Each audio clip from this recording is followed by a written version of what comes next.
This podcast was produced by OAR FM Dunedin with support from New Zealand On the Air.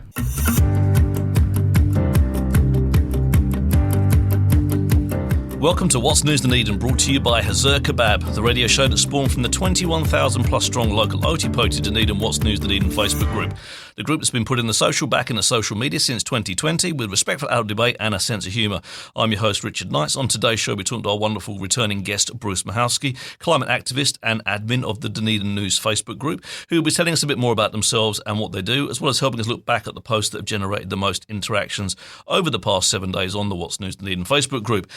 Those posts this week are the sad passing of former Mayor and sitting councillor Jules Radic, the USA kidnapping the president of Venezuela, and also the manner in which media chose to portray a parole being declined for a sexual predator earlier on this week. Welcome back to the show, Bruce.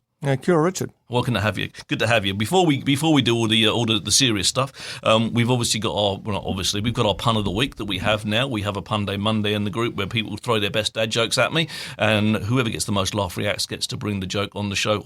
I get to bring the joke on the show on a Friday. So we see whether it comes off the page and makes it to the humorous side of life with the spoken word. Sounds like a little pun.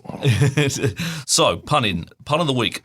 I went to buy some camouflage pants, but I couldn't find any.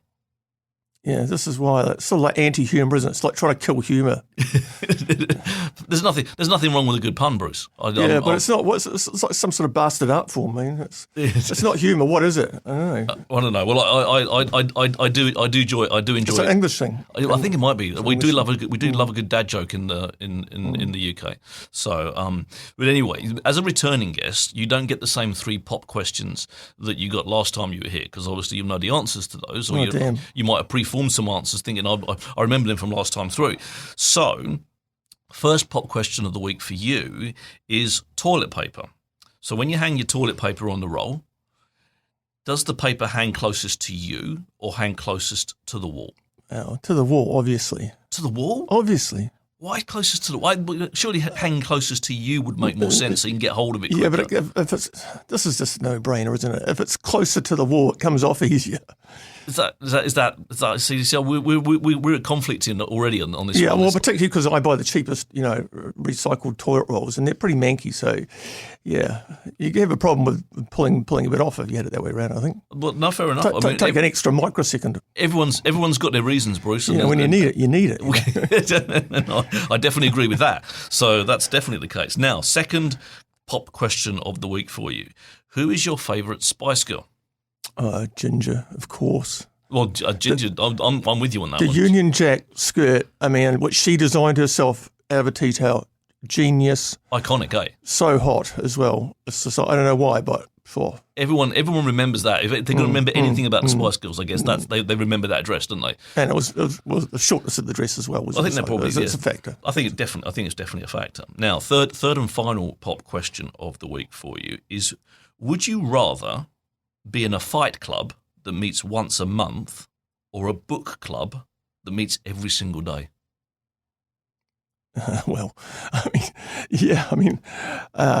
haven't read any books about fighting. I don't know anything about it at all, so it'd have to be the book thing, I think. Yeah. Yeah. See, I'm not a fighter. Like I can't. The last time I threw a punch in anger, I think I was probably about 14 years old. Like, and it was probably between me and one of my brothers, because we used to have dust ups on occasion.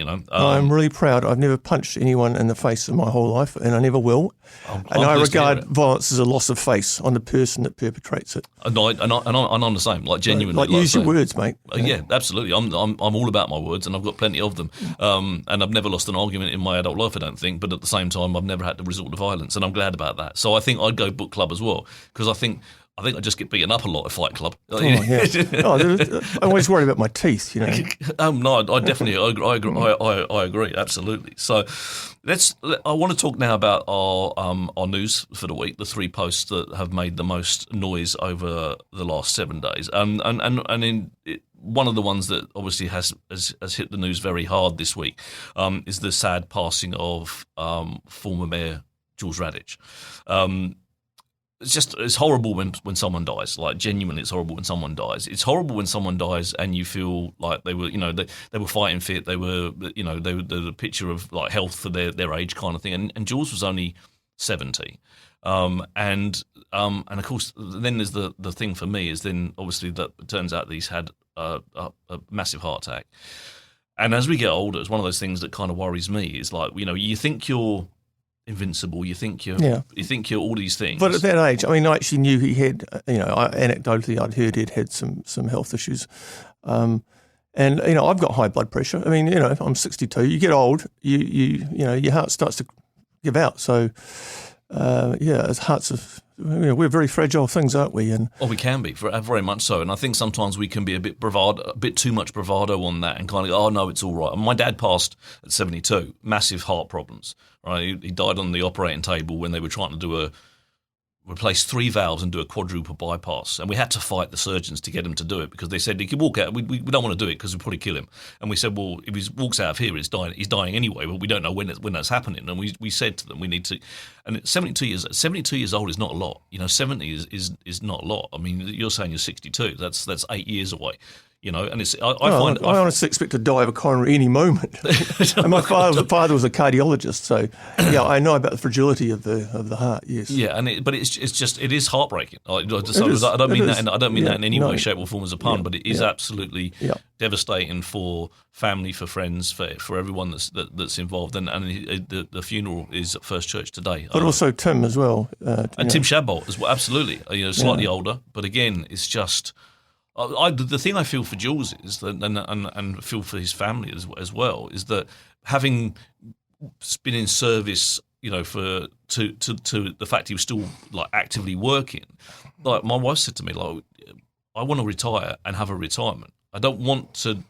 She said, if I die while I'm still working, I'm going to come back and haunt myself, And I see that someone I know literally died the day after they retired.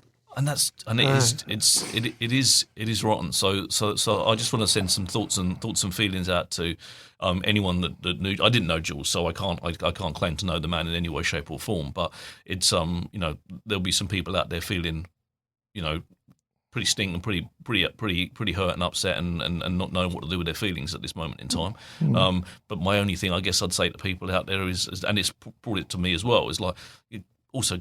Go and check on your health. As you're getting older, like keep tabs on that, because it's very easy to kind of think, I am invincible. I am, that won't happen to me, and it's something that can happen to literally to any one of us. Yeah, I think we're operating in slightly different spaces, and I'm at a point where I actually wouldn't mind if I dropped dead tomorrow.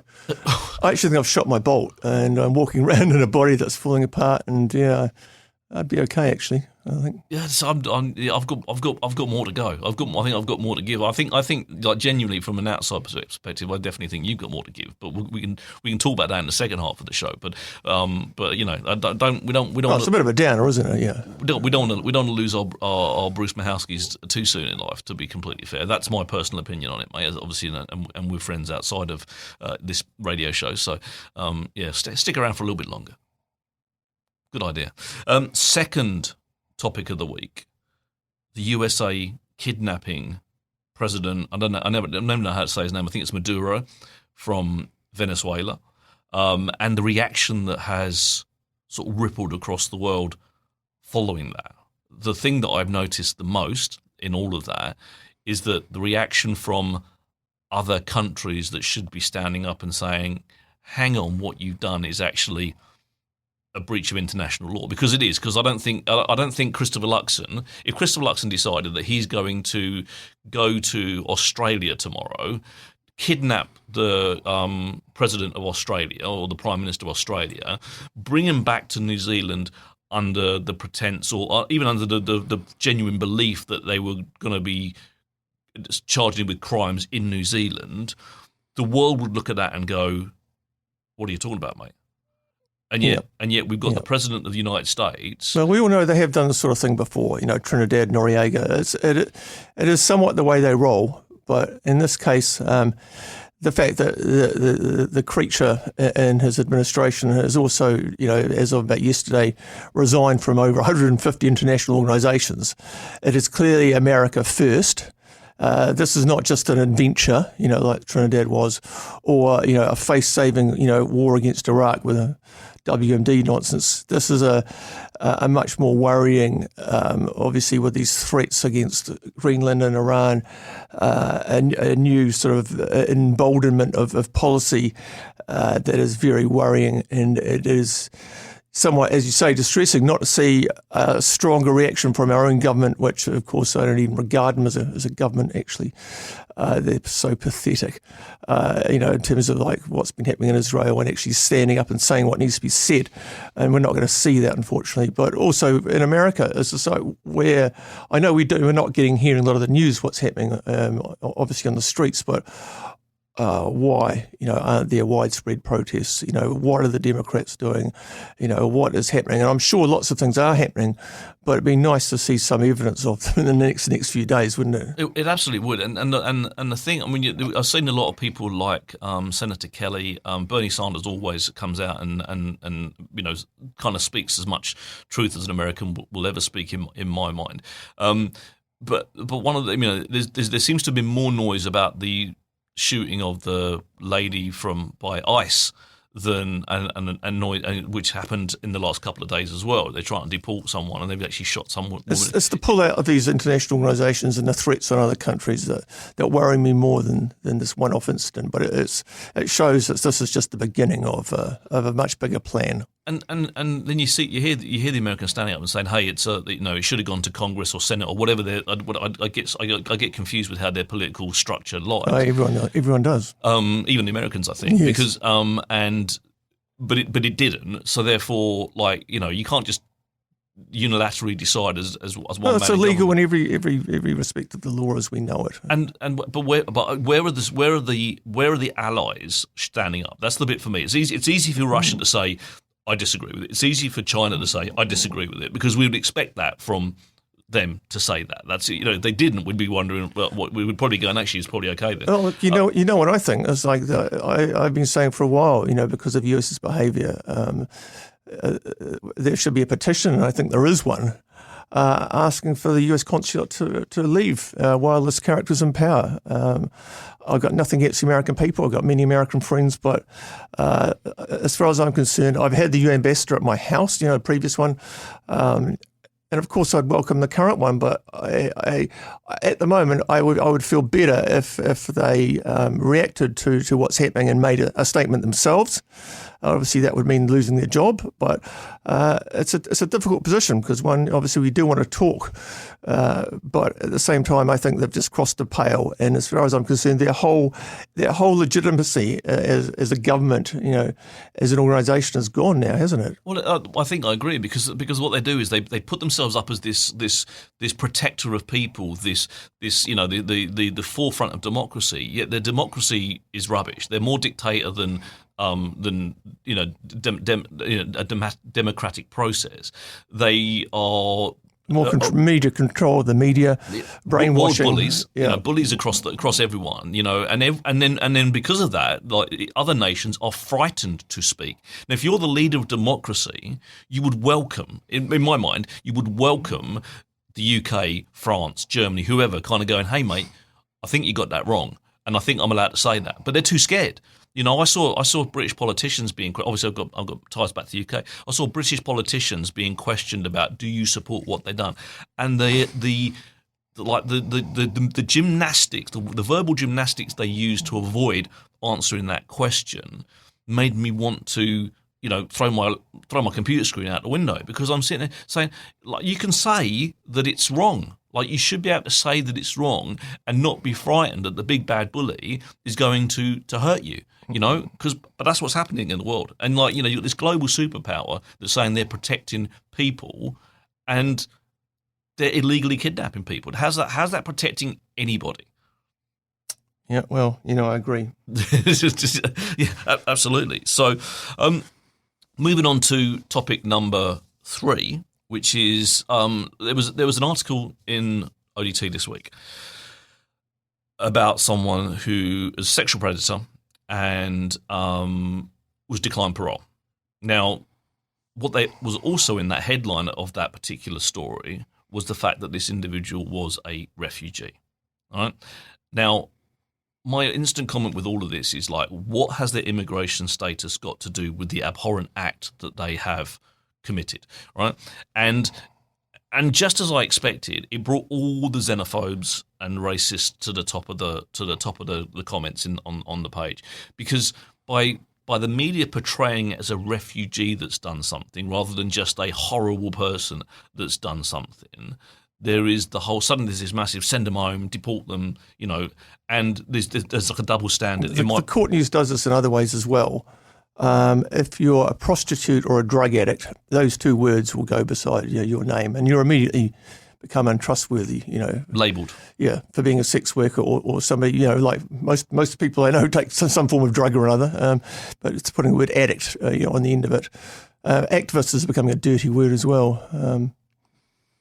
Yeah, absolutely. And then so they use the word refugee, and in my mind, media has a responsibility, or used to have a responsibility. Yeah, but it's a sad state now, isn't it?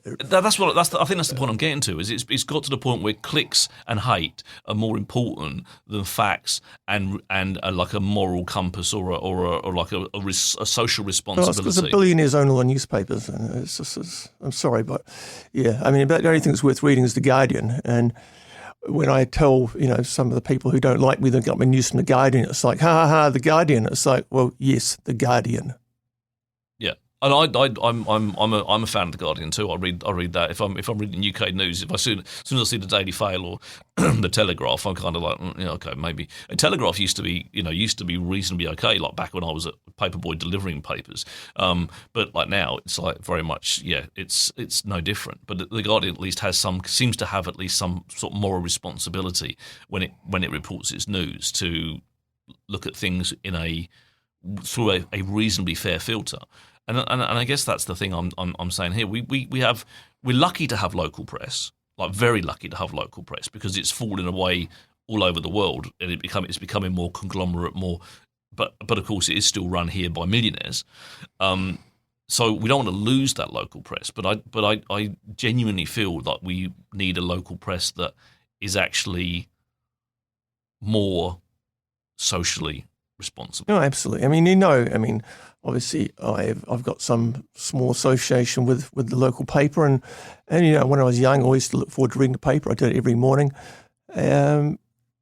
But I'd be amazed if it lasted the decade as a hard copy. Really. You think? Yeah, is that a prediction right there? Well, not it's just my own thoughts. And nothing. I don't have any inside information or anything. But it's it's a gut feeling that. And we have seen a lot of papers. I mean, I've worked for Fairfax Media for a short while. 10 years ago, it feels like maybe more.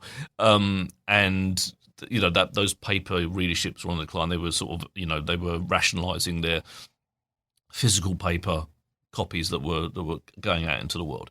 It from what I can see, it hasn't changed that much in that time. There's the papers that they've kind of decided to keep and stay are still there. I said that North and South, fell over and then it was resurrected and now it's fallen over again. Which one's that? North and South. I don't even know that. I don't know that. Friends of mine used to write for it. It was a good local magazine. It was around for many years. Right. I think New Zealand Geographic's still holding on, isn't it? Yeah, there's a few of them that kind of like that are, and then you've got the kind of the people like the Press in Christchurch and other sort of like I can't remember the one that's in Wellington, and it's it's part of Fairfax Media. The Post. The Post, yeah. So so it's kind of like those ones are kind of hanging around, and ODT is kind of in that same sort of Yeah, I mean, I'm not wishing it any ill. I would love it to be around. And I hope it's around forever because obviously when I was young we had the Star as well. We had two papers in Dunedin. The morning paper, the ODT, and then the Evening Star, and then they combined. And it's an iconic building, and a lot of my friends worked there. And it'd be a real shame to lose it. And you and I are actually of an age where we would remember multiple copies of a paper throughout a day.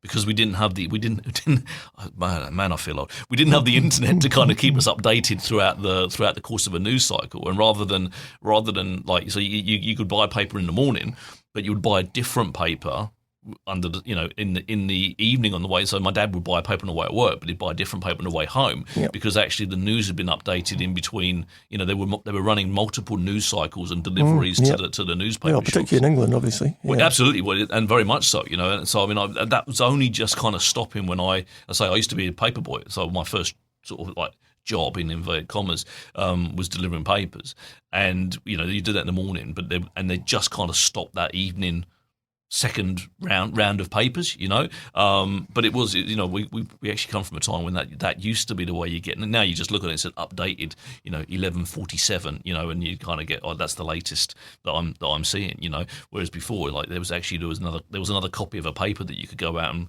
purchase. I remember when paper was like 20p, I genuinely, I'm showing my age, but I agree. I'd like papers to hang around. Like genuinely, they provide something that is slightly different to what you get on the internet, and they're easier to navigate as a whole to find things. If you're looking for something specific, a physical piece of paper is far easier. Like if you're looking at notices or the adverts in the back and things like in the ODT, it'd be very difficult to find those. Yeah, well, they are part of the glue that holds the fabric of society together, aren't they? Let's face it. And, there are people I know who are welcoming the downfall of the mainstream media, with open arms, as I am not at all. And I think social media, we know in many ways, I think it's been an absolute disaster. And, you can't trust anything. And whereas, the ODT, the local papers, you've got a fair idea that it's hovering somewhere close to the facts. Somewhere in there are the facts. Yeah, absolutely. I mean, they say there's three sides to every story, right? Your side, my side, and the truth that's somewhere in the middle. And I firmly believe that. And you'll see a lot of articles where the ODT have put something up, and then people are commenting, going, "That's not what happened." Oh, and there was like 4 mistakes in that recent article about myself. Yeah, exactly. So again, it's kind of close to the truth, isn't it? But without, but I think you're right. It's kind of almost while it maintains itself being close enough to the truth to be, 90% there, 8% there. It's definitely there's definitely value in having those people out there. I mean, because they're digging up that information. I mean, they're going out. There's some really good people. The Saturday Supplement, and the ODT, the Mix.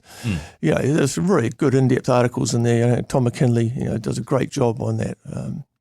And I think that's the bit that sometimes that we're missing out on a little bit by not having a physical paper, and is that kind of some of the stuff that takes a little bit longer to read, something that the more in-depth stuff, the stuff that actually genuinely gives you the deep dive into stuff, that investigative journey, that kind of like that kind of real deep dive on a band or an artist that you might know and put on the periphery, but actually gives you something that's a little bit more, that gives you a bit more than that. I think we're missing. We get lots of little short stories that people can read in sort of 30 seconds and be sort of happy and done.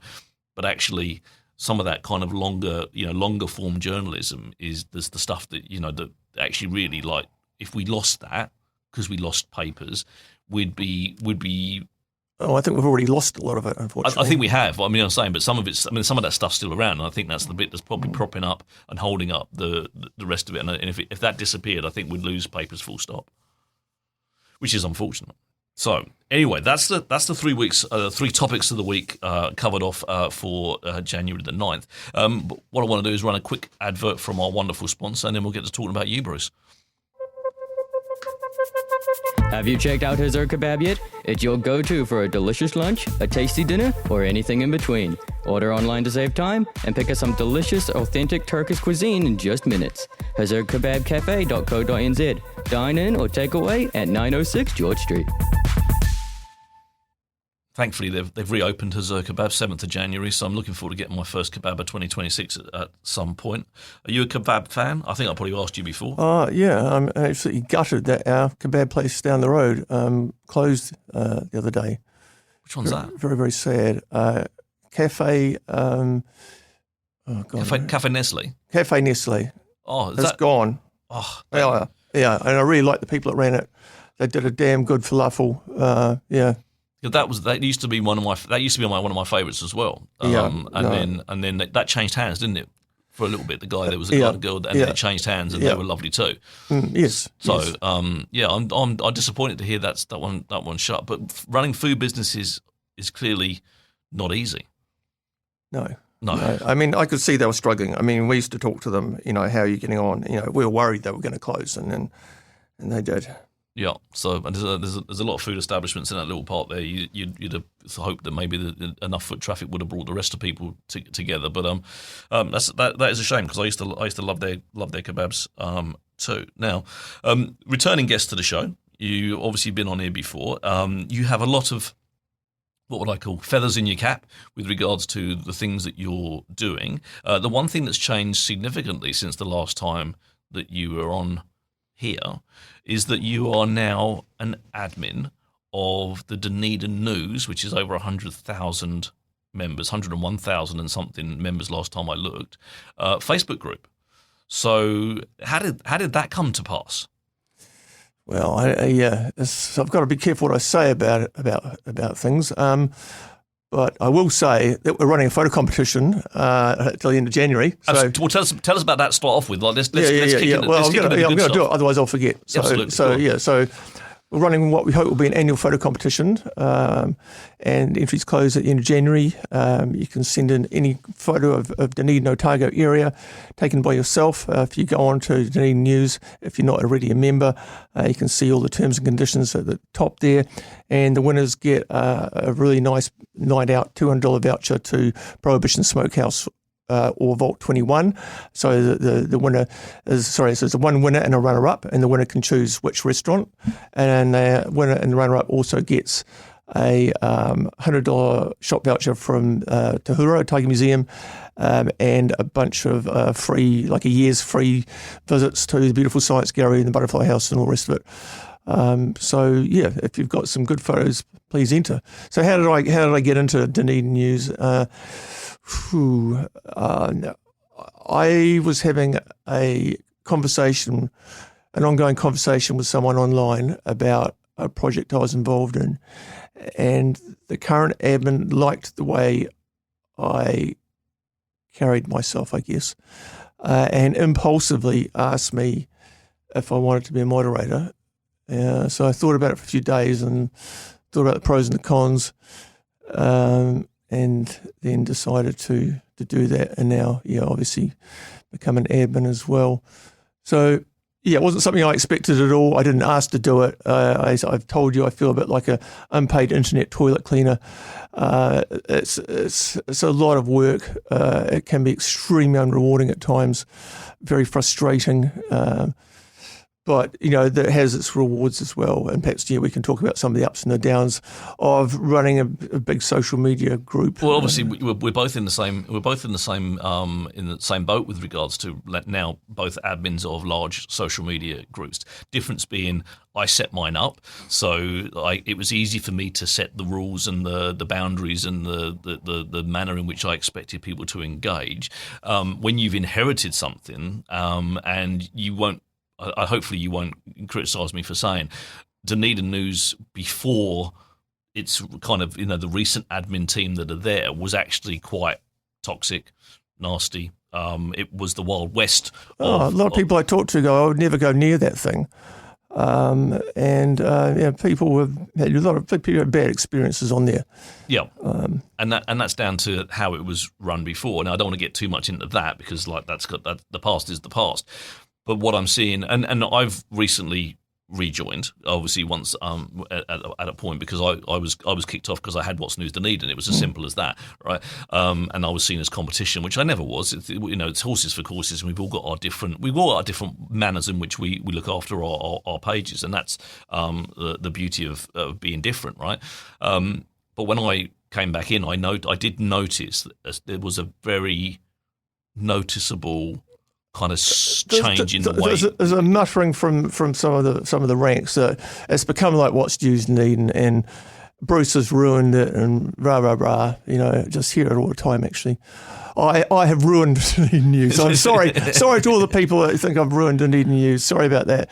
If you want to have lunch or a cup of tea or coffee at some public venue in town, let's do that rather than slag me off endlessly. That would be lovely. It's funny because that happens to me as well. Like, so at the end of the day, like, you know, I enforce my rules, and then they run to Dunedin News or Dunedin News Uncut, and then they scream blue murder and go, oh, this is horrible. That bloody Richard Knights. And we've noticed we're having this problems with the same group of people. And it is the same people. That's the thing. There is this kind of core of people that I, you know, we certainly wouldn't do it on air, but you and I could probably sit down and name them, and they'd be the same people that believe that they have a right to platform. They believe that they have a right to say anything that they want, regardless of how offensive or how wrong or how racist or phobic or threatening. Absolutely, that thing that they want to say is, and yet.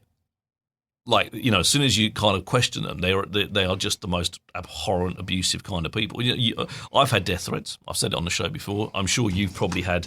Exactly. You got some with you. I mean, again, no one really understands. None of these people take the time to understand what is involved in what we do.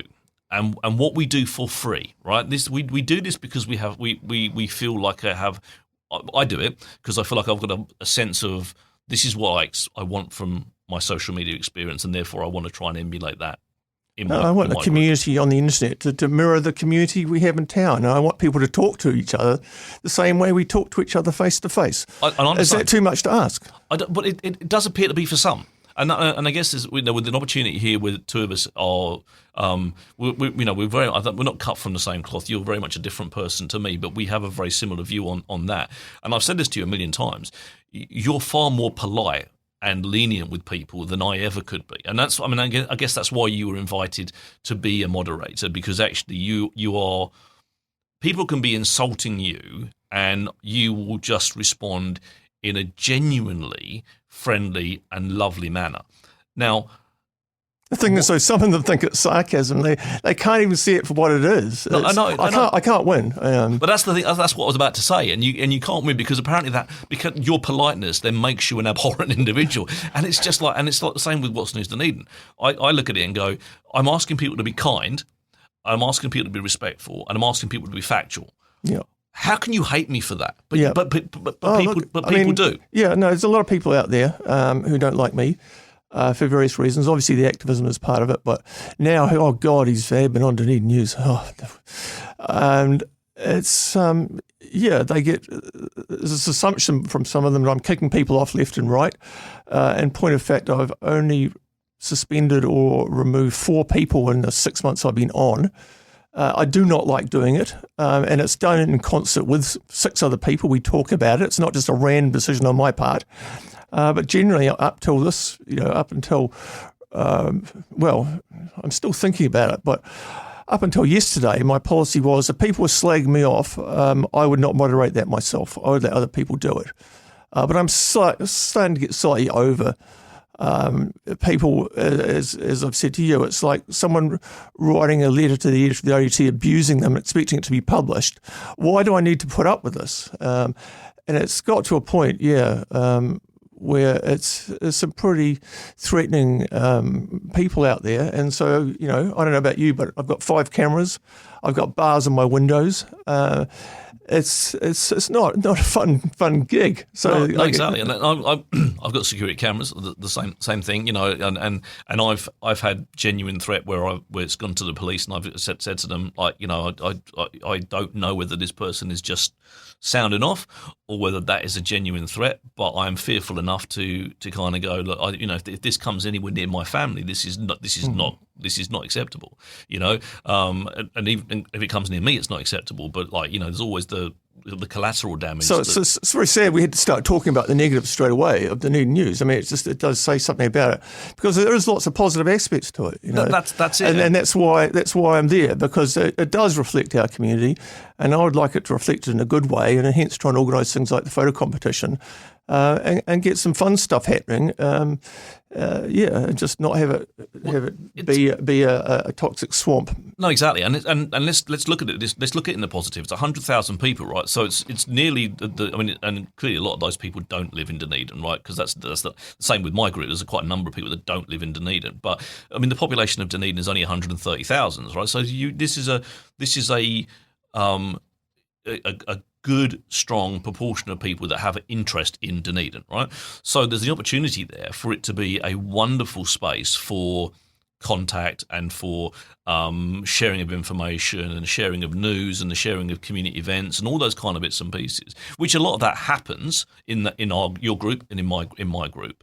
But what tars it is that underbelly of the nasty, right? So again, genuinely, what I'd like to say is what I've seen since the latest group of administrators and moderators are in is that I can see the positivity, right? So I can see the fact that it's changed, right? So please take some solace in the fact that what the work that you're doing along with the other people is being noticed, because I genuinely... Yeah, it's not just me. This is the idea. There's 6 of us doing this who've made a decision to do this. Yes.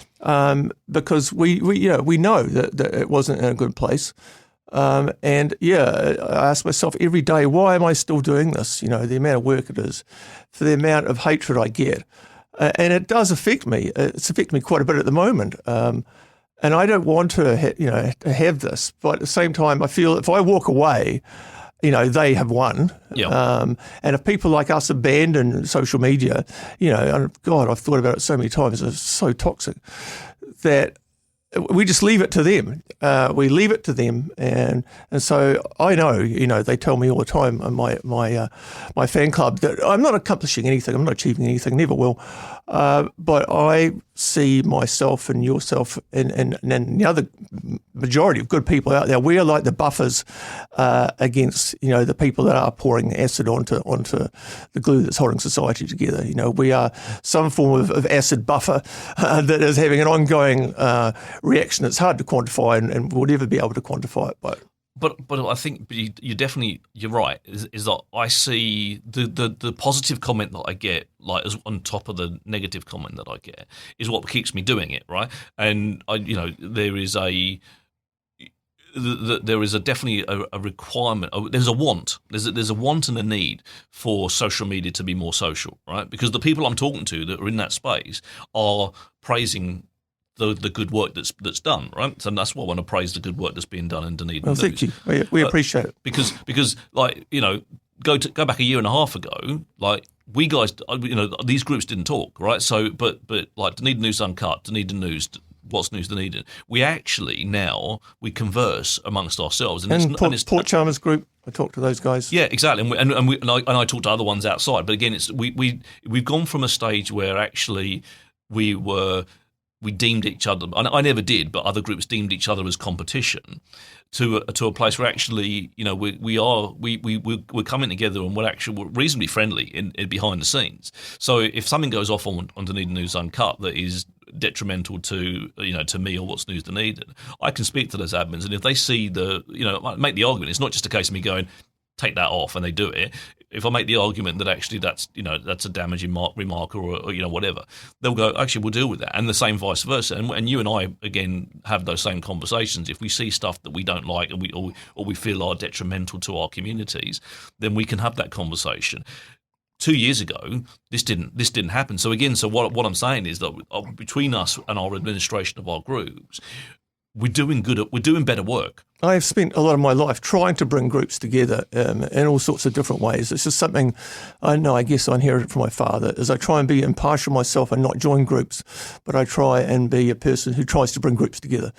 But one of the ironies is that the ODT, Otago Times, their social media page is probably one of the most toxic sites in town.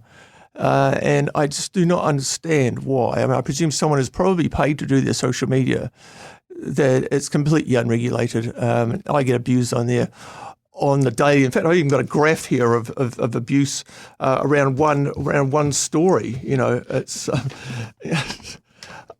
let me have a look at that. So I would love the ODT to to actually regulate their page. If we can do it for nothing and do a better job. And the other thing to do is they turn off comments after about half an hour. So if you don't get in there first, it's just seen as like the most invested people in town, who are usually old people sitting at home. I'm afraid it's often old men who are just sitting there in front of the screen, jump in there and go, what a dickhead, or whatever. And those are the comments. Yeah, I agree, and that's part of what I was talking about earlier in the first part of the show, where I was talking about responsibility that within if you're going to post the story, right, then you need to moderate the comments. In my mind, if you're going to post the story, then you need to be, but you also need to not just. It's easy to claim freedom of press, freedom of speech, etc., but you can't just let people be abhorrent, right? That's not the world that we live in. We have rules, we have regulations. So at the end of the day, if you turn around to someone and say you can't say that about someone, you should be able to enforce it, and you should be enforcing it. And we do that in our groups, all right? And you say we do it for free, right? What people don't realise is how much investment of time, energy, how much stress that can put on your day. I love people, and you'll be the same. I love people suddenly in my inbox, right? Something's gone on the page, right? And I've turned my back on it for like 20 minutes because I'm on the toilet, right? Or I'm having a dinner or whatever, and then something's gone off, right? And then they come back, and they start they start telling me that I need to get in and deal with something, right? So suddenly you drop everything. Right, your world stops at that point, and and my wife's going, "What are you doing?" I'm dealing with a problem. Right, what's the problem? Whatever it is, and then you kind of go, and so look, the family's here, your family's sitting here, and you're doing this. Yeah, and I've disengaged from them in order to make sure that my group, my 21,000 people, are feeling safe. Absolutely feeling safe, right? And they're not feeling bullied, they're not feeling attacked, they're not feeling anything other than the fact that they can post freely and do what they want to do. So we are putting our safety on the line, and I really feel this is true, to look after the safety of others. So I got that as an email yesterday. So that's the thing that keeps me in the game.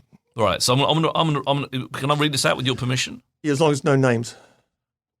No, there's no names. Perfectly. So you've obviously received this email. I received it yesterday, direct email. Fantastic. And it says, my 12-year-old and 9-year-old have posters of your art above their beds. Your influence on these kids is essential, and I'm both grateful and proud we can bring them up in this community with artists like yourself, educating about some of the important issues humans face.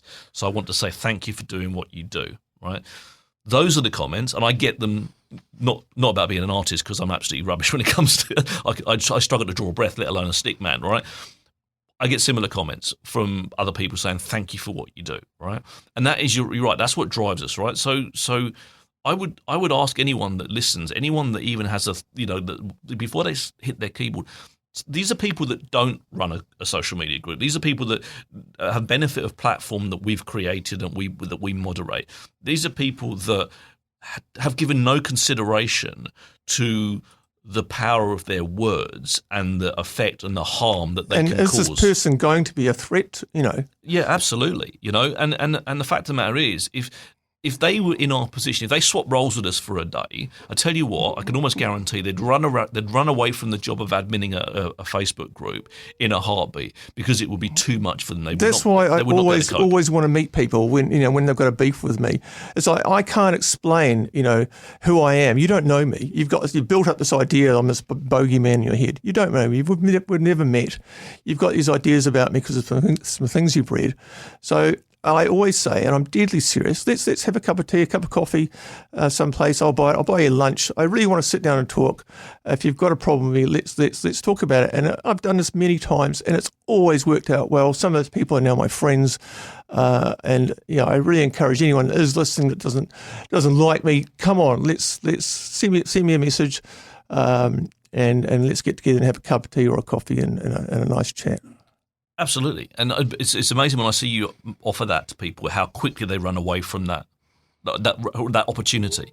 You know, I got accused of being creepy for it yesterday. It was like, and it is mad. I want to talk about some other stuff as well in a second. But they also say I won't answer their questions. You're not answering my questions. You're not answering look, I'm inviting you to lunch. Yeah, exactly. I'll talk to you for an hour. To answer any question you like. I mean, you know, the written word is not always the best way to answer. I can't answer I can't answer the whole zeitgeist of the activist movement in a comment. I'm sorry. No, exactly. You wouldn't read it anyway. They wouldn't. The whole point is, if you actually tried to, they wouldn't. They'd be like, you just get a TLDR. That's why I put up cartoons, or I put links to articles, and of course they never read them. So of course they don't. So you can't win. You know, they're your implacable enemy. They've got this idea about you, and you're not going to change that until you actually meet and talk to them, and then you can actually change it really easily.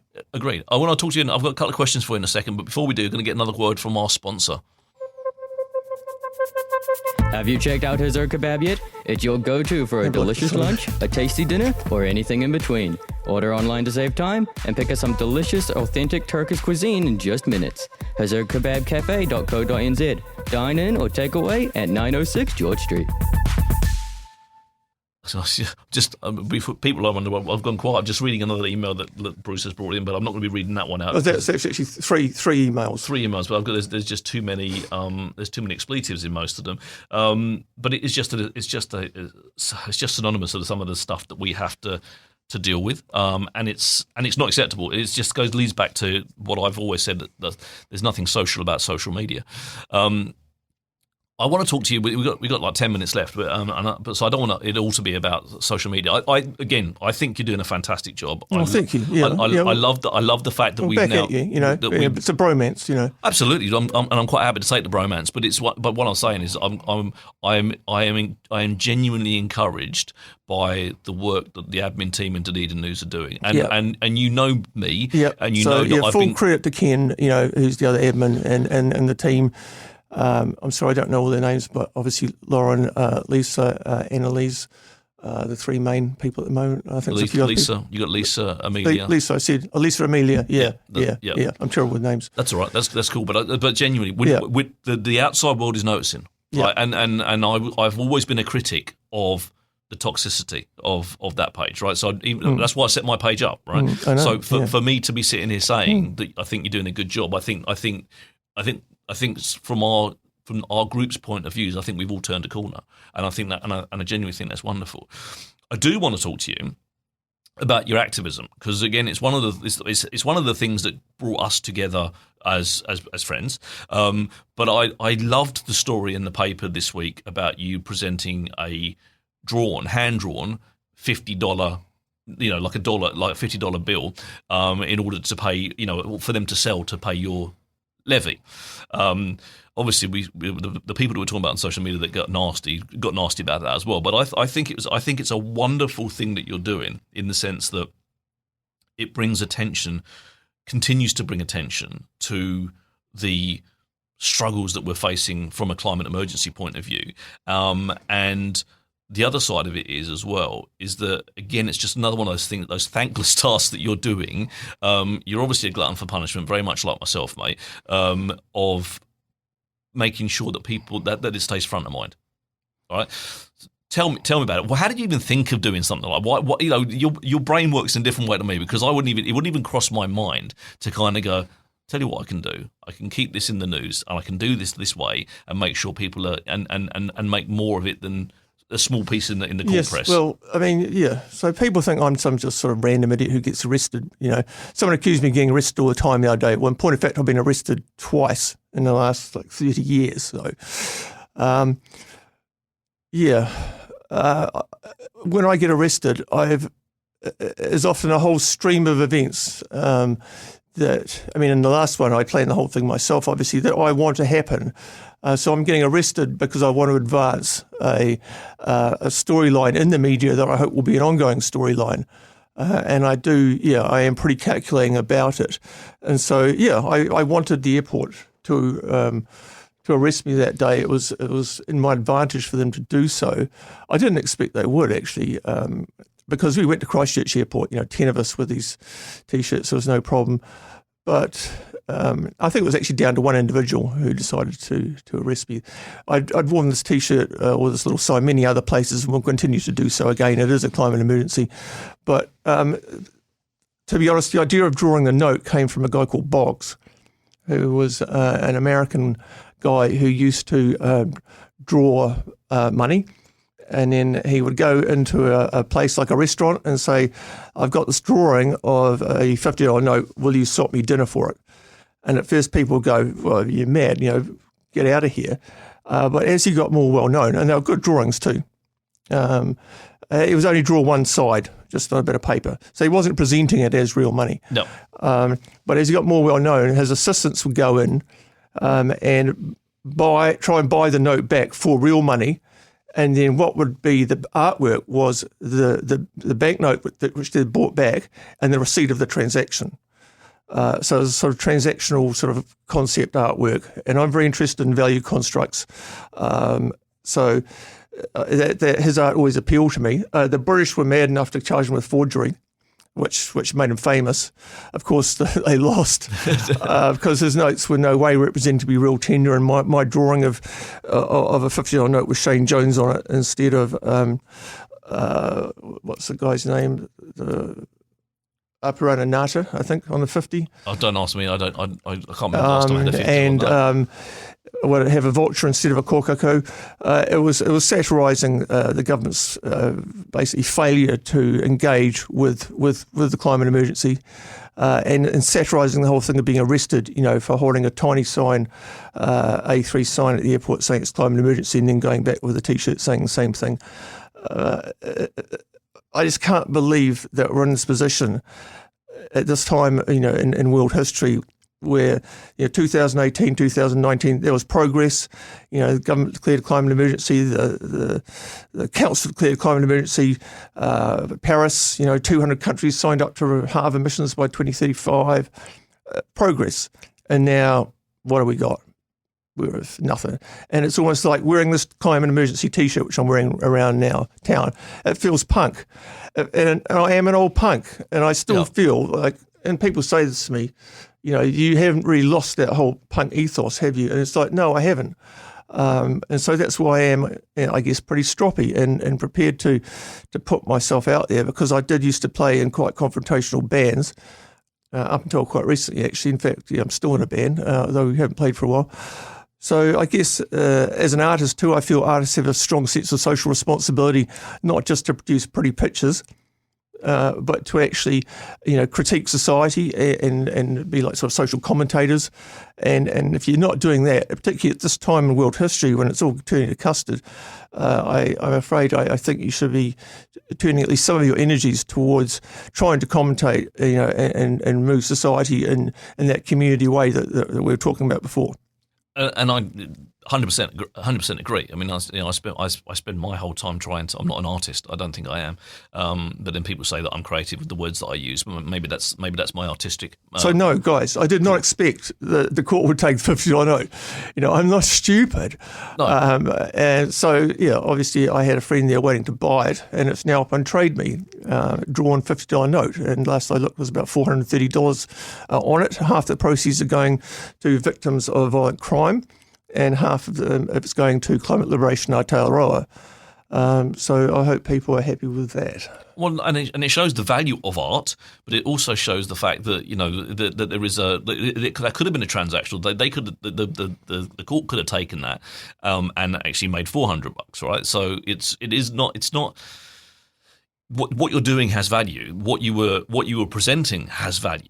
The fact is that the message now stays in the press, which I think is fantastic. And we need more people to start to realise that they need to be doing their bit, small as it may be. I'm not. I'd never class myself as an activist, but apparently I am, just by going out and speaking about the things that I talk about. You have kind of run for local body elections, so on quite a left-wing platform, Richard. Yeah, so maybe I'm an activist. I'll wear the badge with honour, but I don't consider myself. I just consider myself as a person, and you probably do too. Well, like this. I mean, the judge at the case, where I was, trespassing at the airport, he said, the climate emergency is a protest slogan. This is a protest slogan now. Sorry, but it's not. It's not. No, it's not. And I struggle with it as well, because how do you police what people wear? Genuinely, I'll tell you what. There's been far more abhorrent messages that have gone through on people's clothing into You airports see it all the time. without anyone saying a Yeah. damn thing about it or being Yeah. trespassed. Some of the clothes that I've seen worn through airports, I look at it and kind of go, how to get away with that? But without it ending up in court, right? So it's a very calculated thing from their point of view. But it's also, we need to be doing more as people to make sure that there is something left behind for our Tamariki, something left behind for the Tamariki's Tamariki, something left behind for our children's children, right? Because We're running out of time, but I am not an expert on climate. But as part of my work, and I'm not going to go into everything I'm doing, obviously, but don't have time. But I talk to climate scientists almost on a daily basis, and a lot of them, obviously, they're scientists, and it's rare for a scientist to freak out. They're starting to freak out. And if people knew what I knew and what a lot of my colleagues knew in groups like Climate Liberation Aotearoa, and a lot of the people in those groups are highly educated people. They're not unemployed idiots. Most of the people are highly skilled in those groups. People would be very worried about the future and about the way we're just refusing to rein in our consumptive habits. The entitlement we have as animals is destroying so many other species. Like in Australia at the moment, these heat wave and fires, they're not just killing people, they're killing millions of animals and plants.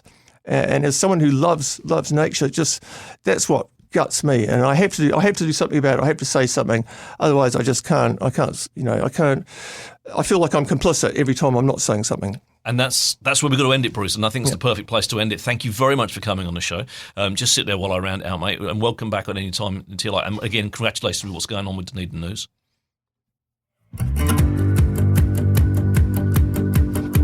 Well, that's it for this week. Thank you for tuning in. I've been Richard Knights, and you've all been wonderful. Remember, if you're looking for a robust, respectful adult debate about all things local and further afield, and a welcoming online community doesn't take itself too seriously, come and find What's News Dunedin on Facebook and join our fun.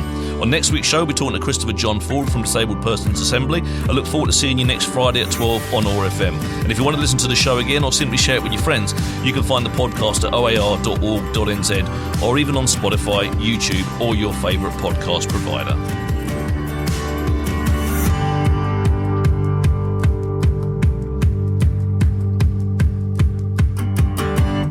This podcast was produced by OAR FM Dunedin with support from New Zealand On the Air.